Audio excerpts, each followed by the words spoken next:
જિલ્લા પોલીસ વડા દ્વારા ભારે વરસાદની આગાહી અંગે નાગરિકોને સાવચેત રહેવા અપીલ.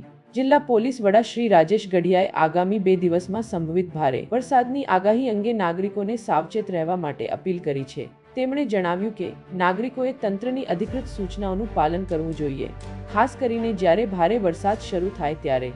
શ્રી ગઢિયાએ જણાવ્યું કે જ્યારે વરસાદ શરૂ હોય ત્યારે લોકોએ અત્યંત જરૂરી કામ સિવાય ઘરની બહાર ન નીકળવા અને નદીઓ તથા નીચાણવાળા વિસ્તારોમાં ફરવા ટાળવા જોઈએ. આ વિસ્તારોમાં પાણી ભરાવાની સમસ્યા સર્જાઈ શકે છે, જે નાગરિકોની સુરક્ષાને જોખમમાં મૂકી શકે છે. તેમણે વધુમાં જણાવ્યું કે સરકાર અને વહીવટી તંત્ર દ્વારા જોખમી વિસ્તારોમાં રહેતા નાગરિકો માટે આશ્રયસ્થાનો નક્કી કરવામાં આવ્યા છે ને તેમને સમયસર સ્થળાંતર કરવા માટે અનુરોધ કરવામાં આવ્યો છે. નાગરિકોએ પોતાના પશુઓને સલામત સ્થળે ખસેડવા માટે સ્થાનિક મામલતદાર અને પોલીસ સ્ટેશનના પીઆઈનો સંપર્ક કરવો જોઈએ. જિલ્લા વહીવટી તંત્ર અને પોલીસ વિભાગ નાગરિકોની સુરક્ષા માટે કટિબદ્ધ છે અને એસડીઆરએફ, એનડીઆરએફ સહિતના તમામ જરૂરી સંસાધનો સ્ટેન્ડ બાય રાખવામાં આવ્યા છે.